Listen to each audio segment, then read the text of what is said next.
Hi, this is David with Guitar Lab. Today we're here for lesson number 5. So now we're finally getting to some exciting things, some things that are going to really create music on the instrument. Today we're going to learn how to read chord charts and even play our first chord on the guitar and then how to practice it once you've learned it and can play it. So the first thing we want to look at is a blank chord chart by itself.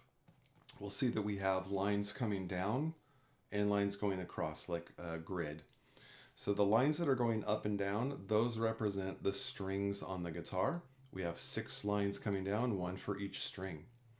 And then we're going to see the lines going across, those representing the frets on the guitar, frets 1, 2, 3, and so on.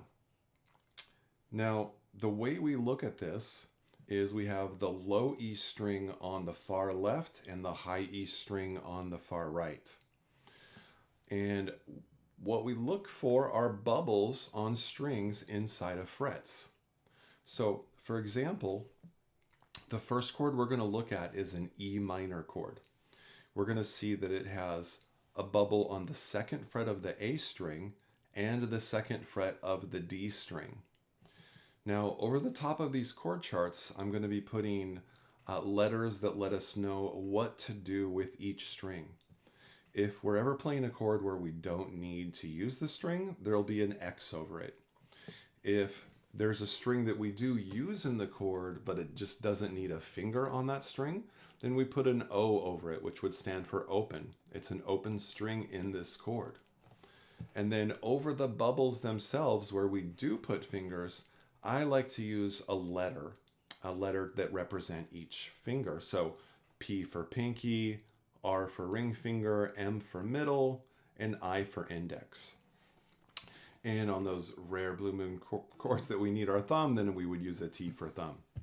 So the first chord that we're going to look at here is the E minor chord.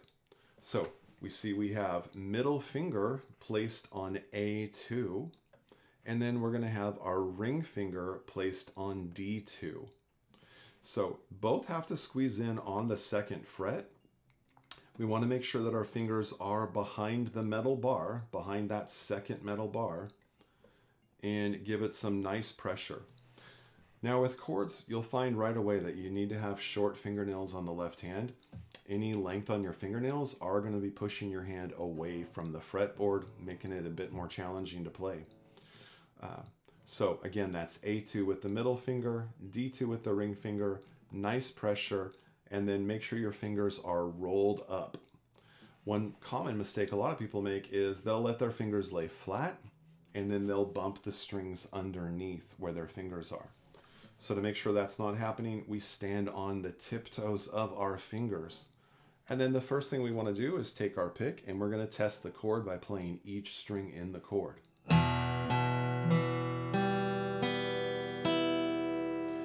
Now sometimes you might hear this, a buzzy sound. That's typically going to mean that you need more pressure when pushing down on that chord. And say when we get to the G string, if you hear this, muted out, that's the other problem I mentioned, that we need to roll the fingers up higher so that they're not leaning back on the strings underneath them. So roll them up, push down hard, and play each string. There we go, excellent. So let's try this again. We'll take a look at another chord. Now there's what I call 14 primary chords to learn on guitar, and that's going to be A, B, C, D, E, F, G for your majors and A, B, C, D, E, F, G for your minors. Now, those are words we haven't discussed yet, so what's the difference? What does it mean? Well, a minor chord is going to have a sad sound to it. So this E minor we're playing, very deep sounding, could be a sad song. If I was to turn it into a major, it's a little brighter, a little happier sounding. So we have A, B, C, D, E, F, G, majors and minors, and those are what I consider the 14 primary chords. Enough chords to play literally hundreds of thousands of songs. So we're going to take a look at another chord. We're going to try a D major. So this one might be a little more challenging than the E minor. So on this chord, we see that we have the E string has an X over it. The A string has an X over it. That means with our pick, we are not going to strum those two strings. We're going to have a circle over the D string, meaning we just play it open, no fingers needed on that. And then now we get to the bubbles. So we see we have an I over the G string and the bubbles on the second fret. So that means index finger on G2. Next we see on the B string, we have the R over it, which means ring finger on the third fret of the B string. And then lastly, we see the M over the high E string on the second fret. So that means middle finger down on the high E2. So we have this little triangle shape. Index G2, ring B3, middle finger high E2. Then with our pick, we're going to start on the D string and pick each string. And that is a D major chord. Now that one can often be difficult for beginners, so don't feel bad if you don't hear every note in the chord when you play that. It does take practice of making sure we're doing those other things I mentioned. Standing on the tiptoes of the fingers and getting enough pressure held down on each note. Very good.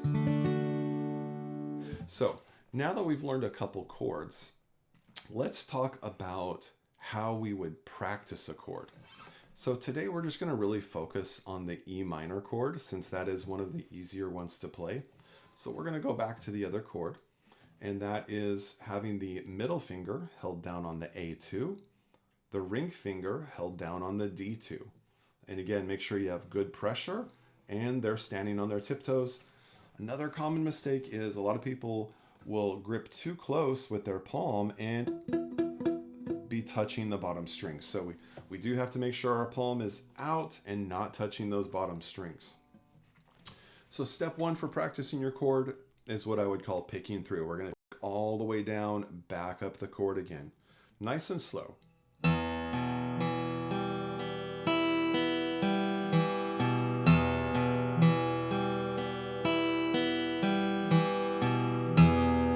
Just like that. All the way down. When we hit the high E, we turn around and come back. Go through that as many times as you like, and you get to hear the nice sound of the chord right away from it. So step two on how to practice that chord, basic strumming. So we won't talk about time signatures in this lesson, but needless to say, a lot of music counts to 4 in the music. A 1, 2, 3, 4, right? We've all heard that. So we're going to count to 4 with strumming. We're going to start with down strums, just a nice light brush over the strings. And we're going to count to 4. We're going to strum on each count. So here we go. Ready, and 1, 2, 3, 4. One more time. 1, 2, 3, and 4. Hitting all 6 of those strings. Now let's practice strumming upwards. So again, just a light brush over those strings. So we're going to do the same exercise counting to 4. Ready, and 1, 2, 3, 4. 1 and 2 and 3 and 4. The final step is to put those two movements together, down and up strums. So let's try that together. Now here we're going to count 1 on the down strum. I'm going to say and for the up strum. So we have 1 and. All right, let's play this together a few times. Ready, and 1 and 2 and 3 and 4 and 1 and 2 and 3 and 4 and. Now I'm just going to slowly speed it up. See if you can keep up with me. Match your timing. Up a little bit. Again. One more time. There we go. So, nice loose wrist. We don't need giant arm movements, just small movements over the strings and a light brushing on those chords. Excellent. So, I would start with just practicing the E minor chord with these techniques. And since we did learn the D chord in this lesson also, you can give it a try on that. But in some upcoming lessons, we're going to definitely work more with chords and learn other chords, eventually learning all 14 of these primary chords. Some of them will be a lot more challenging than others, but this one, E minor, is definitely the best one to start with. It can be a lot of fun. All right, so that's going to be it for today's lesson on how to read chord charts, learning at least our first chord, and how to practice it. All right, so if you enjoyed this lesson, hit like and subscribe, and tune in for the next lesson where we'll be taking our next adventure on the guitar. Thanks a lot.